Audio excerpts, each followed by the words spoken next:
Hey everybody, this is John Everett again. Listen, I know these videos don't hardly get any watchers or likes, and that's okay because unlike the vast majority of politicians from both sides and entertainment industry, I'm not doing this for ratings or for money. I'm doing it so that if one person watches it and either takes what I've said or comes up with something against what I said and does something positive with it, great. That's all that matters to me, and hopefully down the road in history, maybe it'll serve a purpose at that point. The reason I do these things is because I see in every facet of our society and our whole existence around the globe that people are more and more doing things for selfish reasons.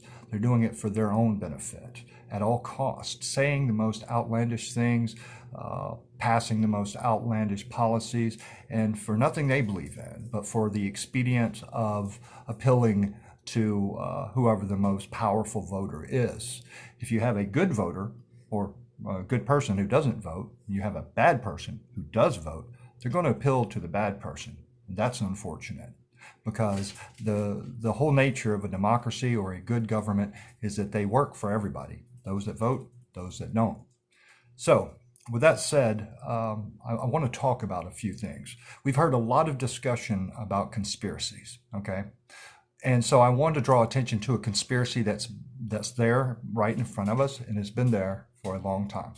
And that is corporate America and the United States government. Now, most of us don't read fine print. It's very fine. It's like novel. So we just don't even, pay attention to it. We sign off on it. And corporate America and other legal entities know this. And they are under no obligation to make sure you know it because you have signed saying you know it.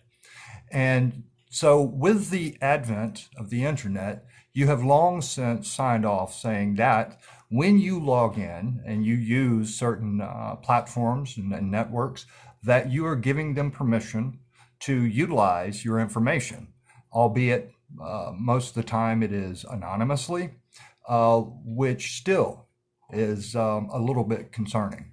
So when you log in to Facebook and to Google, then they are going to use whatever you do on their platform, okay? Well, now take that another step. You see time and time again when you log in, do you want to log in with your Facebook or your Google? On the sites have nothing to do with them. Why is this?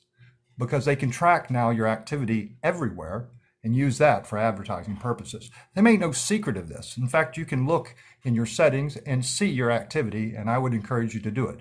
It's mind-blowing. I've seen it from a business standpoint, how they can filter it down to your target audience, and that is eye-opening. So what does all this mean? Well, when you consider that the United States government has always kind of played this good guy against corporate entities, going back to Roosevelt, then that's the narrative that we believe. We believe that the politicians are champions for us against corporate America. That is not so. And let me just specify something. Democrats are no more an advocate for the people than Republicans in most cases, okay? There's two extremes on this. I'm a small business owner. Republicans tend to believe that to get money back into the economy, you must make it cheaper for businesses to operate, which to an extent that's true. But what we see time and time again is those tax cuts seem to benefit the biggest corporations because it's based on a income basis. It doesn't really trickle down to the small businesses per se. And those corporations in turn aren't known for putting that money back into the company, say, creating new jobs or raising the pay for their current employees. What they put it towards is advertising and other costs. So what happens now is that these big corporations have sunk their money that they got from tax breaks back into advertising and capital improvements. It makes it that much harder for small business to compete with them because they don't have the money for advertising. This is why you will buy McDonald's hamburger with shredded lettuce and a secret sauce that everybody knows is salad dressing, because you've been told to through advertising when there's a perfectly good homemade burger down the street. So that's in essence the problem there. And of course, we've been debating about minimum wage for the longest time, which is unfortunate because interest rates adjust with the cost of doing business and things like that. We know we measure the cost of living.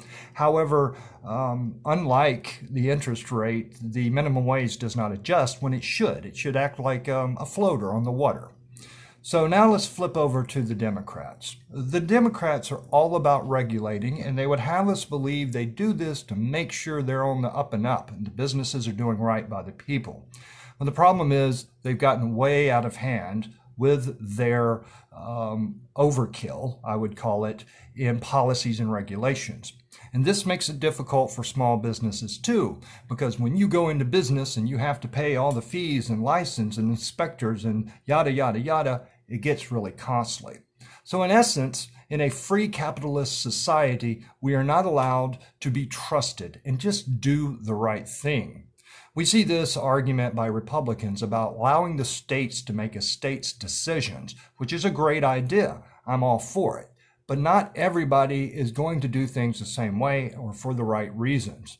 Then you see on the flip side of that, during the pandemic, these same states that want to be given the autonomy to do things the right way now go crying to the federal government because they need leadership. It's like the teenager who says, you can't tell me what to do. I'm an adult. They move out. They get themselves in a bind. What do? They move home to sleep on the couch at mom and dad's. So again, we have this problem. Basically, it's a cover-up in my mind because it's common sense, but they won't tell you that. These same politicians from both sides of the aisle have free insurance. They give themselves raises. They never argue about that.